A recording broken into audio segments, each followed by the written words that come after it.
चलिए जानते हैं देश दुनिया की सिलेक्टेड काम की बहुत ही महत्वपूर्ण लेटेस्ट खबरों को सिर्फ और सिर्फ 10 मिनट में 50 बड़ी खबरों को। लेकिन दोस्तों वीडियो को आगे बढ़ने से पहले अगर आप लोगों ने हमारे चैनल को अब तक सब्सक्राइब नहीं किया तो सब्सक्राइब करके नीचे का बेल आइकन को जरूर प्रेस कीजिए। मध्य प्रदेश के सिवानी जिले में 50 से ज्यादा गायों के शव मिलने से सनसनी फैल गई है। यहाँ 50 गायों और बैलों की खौफनाक तरीके से गला रेत कर मर्डर किया गया है। यही नहीं, उन्हें नदी में बहाए जाने की घटना ने अब तूल पकड़ लिया है। यह घटना मुख्यमंत्री मोहन यादव तक पहुंच गया है। सीएम मोहन ने इस घटना में कड़ी कार्रवाई करने के लिए जिले के एसपी कलेक्टर को खुली छूट दे दी है।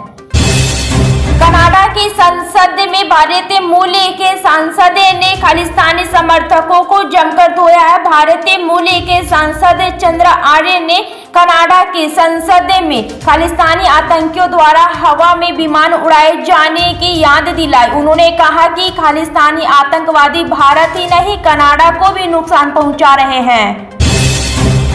दिल्ली हाई कोर्ट ने सीएम अरविंद केजरीवाल की जमानत पर आज रोक लगा दी है। ईडी केजरीवाल की जमानत के खिलाफ हाई कोर्ट पहुंची थी, जहां अदालत ने सुनवाई पूरी होने तक जमानत वाले आदेश को रोक दिया है। उत्तराखंड में मानसून आने वाला है। ऐसे में उत्तराखंड में आपदा आने का खतरा बन रहा है। इसको लेकर अब राज्य सरकार ने आपदा प्रभावित इलाकों में राहत बचाव कार्य के लिए 3 हेलीकॉप्टर तैनात करने का फैसला ले लिए हैं। ऐसे पहली बार हो रहा है कि प्रदेश में आपदा में 3 हेलीकॉप्टर लगाए जा रहे हैं। इसको लेकर मुख्यमंत्री पुष्कर सिंह धामी ने अधिकारियों को निर्देश दे दिए हैं कि राहत बचाव के कार्य तेजी से होनी चाहिए। मानसून आने से पूर्व ही सभी तैयारियां पूरी कर ली जाए। भारतीय जनता पार्टी राष्ट्रीय अध्यक्ष जेपी नड्डा को नई सरकार में जल्द ही एक और अहम जिम्मेदारी मिल सकती है। जानकारी के मुताबिक जेपी नड्डा को राज्यसभा में सदन का नेता बनाया जा सकता है। वर्तमान में जेपी नड्डा बीजेपी के राष्ट्रीय अध्यक्ष होने के साथ साथ केंद्रीय स्वास्थ्य मंत्री भी है। अध्यक्ष के तौर पर उनका कार्यालय इसी जून महीने में खत्म होने वाला था। इससे पहले उनका कार्यकाल जनवरी में ही खत्म होने वाला था, लेकिन लोकसभा चुनाव के चलते उनका कार्यकाल 30 जून तक बढ़ा दिया गया था। दिल्ली में पिछले कुछ दिनों से भीषण गर्मी से लोगों का हाल बेहाल है। आलम यह है कि गर्मी के चलते कई लोगों ने दम तोड़ दिया। हालांकि अब राजधानी में मौसम ने करवट बदल ली है। राजधानी के कई इलाकों में हल्की बूंदाबांदी के बाद भीषण गर्मी से थोड़ी राहत मिली है। दिल्ली में न्यूनतम तापमान 28.4 डिग्री सेल्सियस दर्ज किया गया है। आने वाले दिनों में यहाँ गर्मी का प्रकोप कम होने के आसार है। देश में नीट और यूजीसी नेट पेपर लीक का मामला तूल पड़ता जा रहा है। इस मामले में अब सियासत तेज हो गई है। नीट विवाद पर राजद के नेता तेजस्वी यादव ने चुप्पी तोड़ी और कहा कि अगर मेरे निजी सचिव पीएस ने गलती की है तो गिरफ्तार क्यों नहीं करते, आपके पास ही सारी जांच एजेंसियां हैं। दिल्ली सरकार की जल मंत्री आतिशी ने हरियाणा से प्रतिदिन 100 मिलियन गैलन पानी छोड़े जाने की अपील मांग को लेकर शुक्रवार को ही दक्षिण दिल्ली के भोगल इलाके में अनिश्चितकालीन भूख हड़ताल शुरू कर दी। उसके साथ ही मुख्यमंत्री अरविंद केजरीवाल की पत्नी सुनीता केजरीवाल और आम आदमी पार्टी आप के अन्य नेता मौजूद हैं।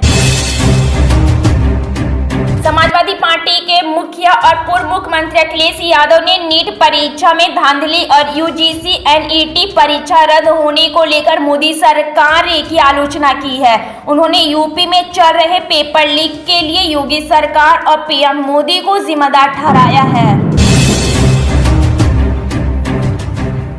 अंतर्राष्ट्रीय योग दिवस के मौके पर मध्य प्रदेश के मुख्यमंत्री डॉक्टर मोहन यादव ने बड़ा ऐलान कर दिया। उन्होंने कहा कि राज्य की उच्च शिक्षा और स्कूल शिक्षा में राम और कृष्ण के पाठ बढ़ाए जाएंगे।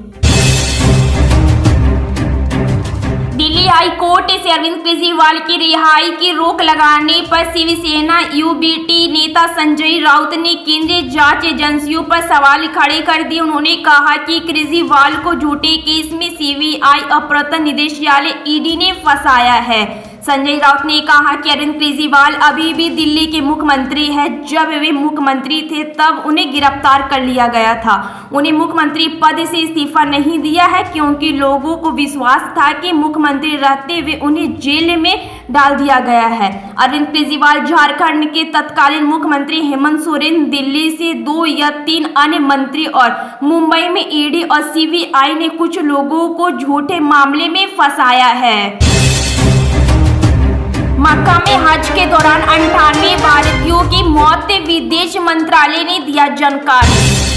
2 जुलाई को अयोध्या आएंगे बिहार के डिप्टी सीएम सम्राट चौधरी रामलला के करेंगे दर्शन। आतिशी के अनशन स्थल मंच के बाहर भारी महिला सुरक्षा बल तैनात। भाजपा नेता और बिहार के उप मुख्यमंत्री सम्राट चौधरी ने अपनी पगड़ी उतारने की घोषणा कर दी है। बता दें कि लोकसभा चुनाव से पहले सम्राट चौधरी ने नीतीश कुमार को पद से हटाकर एनडीए में शामिल करने का प्रण लिया था। हालांकि लोकसभा चुनाव में नीतीश कुमार ने एनडीए के साथ ही चुनाव लड़ा। ऐसे में अब सम्राट चौधरी अयोध्या में अपनी पगड़ी खोलेंगे। दरअसल लोकसभा चुनाव से पहले नीतीश कुमार ने एनडीए का साथ छोड़कर आरजेडी का साथ पकड़ लिया था, जिसके बाद सम्राट चौधरी ने यह प्रण लिया था कि नीतीश कुमार को पद से हटाकर ही अपनी पगड़ी खोलेंगे।